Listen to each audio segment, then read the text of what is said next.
We're all enjoying these pictures here in the Etihad Stadium as Erling Haaland, rightly so, collects that match ball. But he didn't stop there after the break because it was more goals for Erling Haaland, and more goals meant that he broke yet another record. He has now become Manchester City's all-time record goal scorer in a single season. And as Alistair Mann just said there, which we'll dig into in a second, if you think of some of the brilliant strikers we've had throughout Manchester City's history, an unbelievable feat. And the score did finish 7-0 against RB Leipzig at the Etihad Stadium. 8-1 in aggregate means we very happily and comfortably go through to the next round. Paul, I don't even know what you ask or what we say. An unbelievable performance tonight. I think the most impressive thing is, I think before the game everybody was a little bit worried after the game of Leipzig a couple of weeks ago, but from start to finish it was sensational. And that man there, that boy, I mean, he's only scary. I think he's only 22 years old. To break all sorts of records. We're saying a single season, we're only not even three-quarters of the way through it yet, and he's breaking records left, right and centre, and he's just going to continue in doing that, not just for the rest of his career, but from now to the end of the season. The thing I loved the most is he was devastated to be taken off. You know, he wanted the double hat-trick, and it just shows you the hunger he's got, the desire he's got. But just, it was such a good team performance, but it's hard not to talk about him. 5 goals in 70 minutes. I mean, we were just saying there, Steph as well. Good job that he scored no more, because you couldn't have fit it into the little banner. Been any more room at the bottom. But we've kind of run out of superlatives, really. But it was a perfect hat trick, and he still wanted more. It's quite frightening, isn't it, where the limit is for him, if there is one. At the minute, I don't think you can predict his ceiling at the moment. I think the way that he's playing, and I think obviously there's been a lot of talk about like his contribution when he doesn't score. But I mean, that performance there, that just shows everything about him, is just that he was just ruthless, both in defence and attack, and to come away with 5 and still want to be on to score another goal to get the double hat-trick, it just kind of shows how ambitious he is, and obviously he just wants to be the best. Yeah, Shaun. So many players, when they've scored the hat-trick, we want the manager to take them off so they can get the old standard ovation themselves, but he just wanted to stay on and score more and more goals. I mean, he wanted that second hat-trick ball, and one man in this studio who wanted that second hat-trick. Shaun, you were gutted, weren't you, when he was... You were more gutted than Haaland himself. I was. I've never said this before, but I'm disappointed with Pep taking it off. I really am, because, I mean, I don't know of anyone that's scored 2 hat-tricks. And so for that reason, you know, scoring 6 goals in the game, for that reason alone, I was hoping he'd be able to stay on and achieve that. And I know Pep's thinking, oh, next game and so on and so forth. But I was just hoping, because it's just one of those games that when you're in form like that, you see 2 of his goals, the ball could go anywhere and they just fall to him. And the form that he's in, he's just like, well, I'll take it all day. He's in phenomenal form. I'm just so pleased for him. And I felt for him, because they were just like, oh, it's about 15, 20 minutes left, and they were just like, how long? And it's, what, 6-0? Yeah. Frightening. Right, another record as well, I think, is he scored more goals in the Champions League than Wayne Rooney in 60 games less. I mean, I'm sure there's just going to be more of these stats flying through. It's funny when you see a result like that, Steph, and I think we said in the show at half-time, Leipzig didn't help themselves. Now, how much of it was that Leipzig weren't very good, but tonight, City just turned up and were back to their kind of free-flowing best? I think it was a bit of both, to be honest. I think the Leipzig that we've seen at their place was a totally different team that come to the Etihad, but I think that's not to take anything away from City, because I think they were relentless. I think from the first minute till the 90th minute, you can tell they're just trying to score as many goals as possible, and in a clean sheet, obviously being a defender in here, it's nice for us not to concede and to gain that confidence in the Champions League. And I think it just shows when they're on top form and you've got players that are wanting to make runs forward and be selfless for the team, that's what happens. You can get results like that, and obviously Haaland being the main man, but there was a lot of good performances tonight. Yeah, there really was. I mean, we could probably go through all the plays. I know John Stone's got a lot of love here in the studio. Gundogan, key to keeping the tempo of the game and control, and he got that goal right at the start of the second half. The worst start for Leipzig, but brilliant for City. It was a great team goal as well. You know, started from Ederson. I think it was ball out to Akanji, then into Haaland, Kevin De Bruyne, a little reverse pass. Probably the whole team touched the ball. Yeah. It was. Into Gundogan, to Jack, back to Gundogan, great touch and finish. And I think that goal summed up the game tonight. You know, just Steph said it there, just absolutely ruthless in every chance that we got. Then it was back to main man. I think it's hard to remember all of Haaland's goals, but it was the next one that came from him wasn't too far afterwards, and it was from a corner. And again, like you say, everything he was hitting was going in. Yeah, and I think one of them was it come down, and I think it was a Kenji. And initially, I think the keeper saved it. It comes back towards Akanji, and my initial thoughts was, Akanji doesn't want to go, but I realised it come to him awkwardly, sort of like right up in the midriff area. But if where it falls, of all the places it can fall or deflect, is right there where Haaland is, and the form he's in. Those are just glorious. They're just great opportunities, and he takes it. You know, he just half volleys it into the corner, well, into the goal, and he's just pleased. And you're sort of like, this ball's just fallen to me right here, and he's taken him all day. Absolutely beautiful. That's not luck, though. I was about to say, because you see it in certain games. It's like almost when centre halves are on it, every tackle, you just know there's no one getting past. I guess it's like for a striker as well, when they're on it, every ball they touch goes in the back of the net. It's anticipation. It's always been the toes, trying to be in the right place at the right time. Even his hat-trick goal, I know it's went across the line and everything else. A lot of players would have stood there hoping it was going to go in. His first instinct is to go and follow the ball in and get himself in there. Yeah.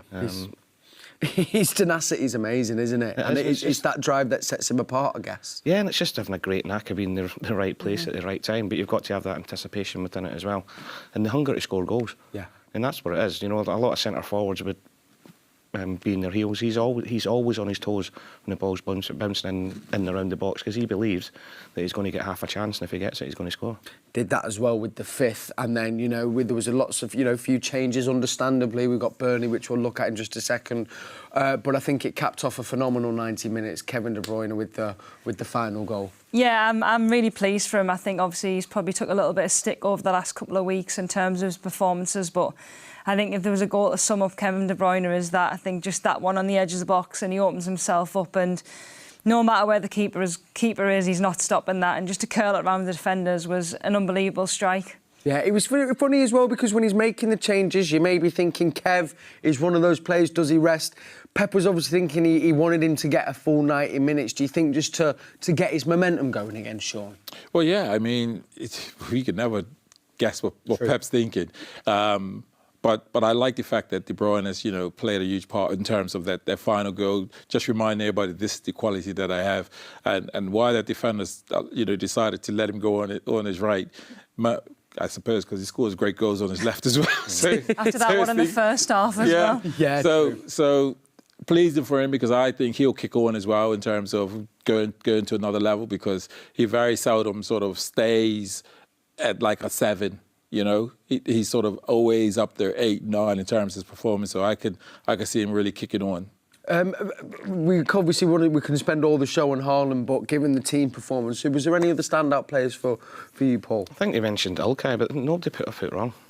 John Stones, I'm really pleased for him as well. He's obviously had his injury problems. He's been out. The whole back four, 2 clean sheets in a row. Yeah. Super impressive, and I think even the subs that came on looked really sharp. Sometimes you're coming on in games like that when you're 5-0 up, you think, a bit of a token gesture, really. But Phil came on, Riyad looked really sharp, Alvarez. I think Steph said as we were watching it, how do you feel if you're a Leipzig player and you're 5-0 down and you see Phil Foden, Riyad Mahrez, then... And Mahrez, yeah. Alvarez coming on, who's a World Cup winner, but it just shows you the strength and quality that we've got in depth. I think we said in the show before as well, now the whole squad is now fit again. I can't remember if that's even happened this season. Also, as well, we got the win against Palace, we've got Burnley, this Champions League. How important is it when we want to compete on all trophy fronts, Steph, to make a statement like that, particularly in this competition? Oh, it's massive. I think, obviously, there's been a lot of talk about Manchester City winning the Champions League, and obviously Pep Guardiola's come here to do that in this competition. But I think to have a fully fit squad with the calibre of players that we have at this club is frightening. And I think going into the latter stage of the season, where every game is a must-win, it's so important that you have them players. And you can see the lads who did come on today, they're wanting to impress, and the games come thick and fast, so there is going to be changes. You can't play exactly the same 11 every single game. So I'm sure everybody's so focused, not just on this competition, but the Premier League and the Cup on Saturday as well. Absolutely. Now, the draw for this game is happening on Friday, and I can bring you a little exclusive to say that Matchday Live, we're going to be doing a very special show around that draw. So that'll be live on Friday. Make sure you don't miss that. You don't really want anyone, do you really, Shaun? But I guess after that performance, one thing I know for sure is no one will be wanting drawing Manchester City, which is a great statement to put out. Exactly. I mean, nobody wants Man City. When you see Man City play the way they do, tactically, what Pep has done tonight in terms of Stones, I think is a huge part on how we perform, because he has the physicality and the presence to play alongside Rodri, to snuff out a lot of their issues. So when teams look at City tonight, they will think, well, we would have to be on our best if we want to play and try to get something to City. So, brilliant game for City. And then as we then look to the weekend, Paul, I think it's going to be a very surreal moment. Vincent Kompany returns to the Etihad Stadium with a very informed Burnley team. How are you feeling come the weekend? Matchday Live again will be with you for that. I'm looking forward to it. I think Vincent's going to be probably one of the best receptions anybody will ever get coming back to the Etihad. The guys are an absolute legend, and it'll be a tough game. I've seen Burnley quite a lot this season, and he's got them at. I mean, Craig Bellamy's with him as well. Yes. Had a big impact on how they play. And I think the biggest thing you can say about Vincent and his Burnley career so far is how he can change a team's style of play so much in such a short space of time. It usually takes a lot of time to do that, do it gradually. But they play like us. Yeah. They really it's do. pure and simple. They build up from the back. The full-backs do tuck in at times. They play with a lot of width, and they try and play through the lines. And they're a really good team to watch, so it's going to be a fantastic game. It's going to be a great occasion for everybody. The one thing will be, though, as much as Vincent loves the club, he'll be desperate to come here and get a result on the weekend. And that's one thing, of course, the City players will want as well. I think Pep said, didn't he? He said these next 3 games will define City season. 2 out of 3 we've done well. What sort of team maybe could you see taking to that pitch? Do you think we might see some changes from tonight's performance, Steph? I think you'll probably see some changes. I think like the likes of Ford and Mahrez will probably start, and I think that's important because you've got to keep players on board. Even though we've had a great result tonight, I think it's important for players to get minutes just in case they are needed, and they're 2 top quality players, which is rightly so, they deserve to play. But I think that just shows how much of importance the FA Cup is to this club, and the respect that they're going to play to Burnley and Vincent Kompany, because, like Paul said, they play a very attractive style of football, and it's going to be a tough game. Yeah, and speaking of that attractive style, I mean, Shaun, following them, you must have been impressed as well with what Kompany's been doing. What is it you've seen that is going to be, something for us to be wary of come Saturday? Yeah, interesting. I actually went and watched and observed one of his sessions a few weeks ago, and his demeanour and his leadership, all that comes out, obviously, because he's a gaffer. But the session and the tempo that he was demanding from his players, I found very interesting. And he was sort of a huge part of City's game is he pressed, but he done an exercise which was 8 against 11, but 1 in the 8 to sort of press and win. And he was breaking it down. But it was really interesting to see him, him as a leader being, or as a gaffer saying to his players, listen, I don't want you to go 60%. I need you to go 100% because don't worry about what's behind because he's going to be there backing you. And it was really interesting. But the breakdown of the session was typically what you see here at City, yeah. You know what? I remember Jolien saying, I think, as well, which is quite scary, really. He said that I was about to say Vinny like I know him. Vincent Kompany said to Jolien, he said that he's always believed that he's going to be a better manager than he will be player, which is frightening. But bar Saturday, any City fan wants Kompany to do well because there's always, I think Pep mentioned it, you never know who might be the heir to Guardiola. Of course, but he's always, even as a player, he said that desire to be the best every single day. Yeah. In training, then in games, and he demands that of his players, and the players love it. The players at Burnley are absolutely loving it under him, even not just the ones that have been there from before, but the ones he's brought in as well, because, look, it's easy to enjoy it when you're winning every game that you play as well, but it's even better doing it with the style of football that he's doing as well. And from the first minute he went in there, he commanded respect, but he respects the players as well, you know, and that goes hand in hand. Absolutely. So that's on Saturday. I'm going to be back with you for that match day live show. That's a 5:45 kickoff. We'll be live at 4:45.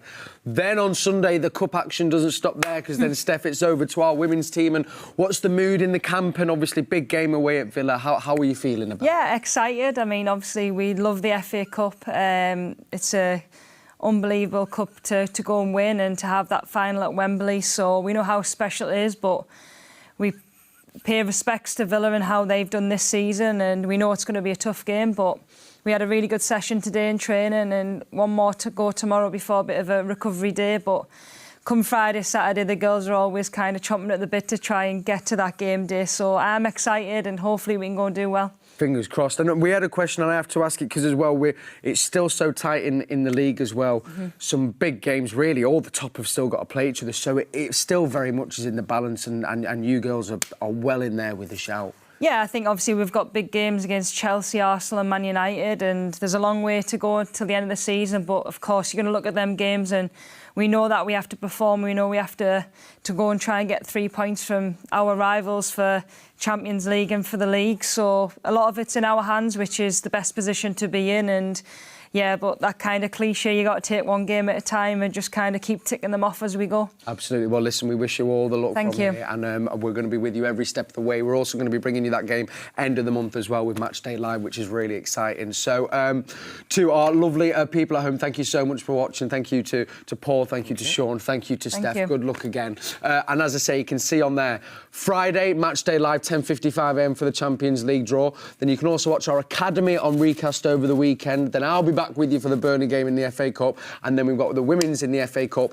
taking on Aston Villa on Sunday. I tell you what, being a part of this club, it really is special, isn't it? Have a lovely evening, and let's see who we get on Friday. What a result. Manchester City 7, RB Leipzig 0, Erling Haaland 5 goals to the good. He has become officially City's record scorer in a season. Unbelievable.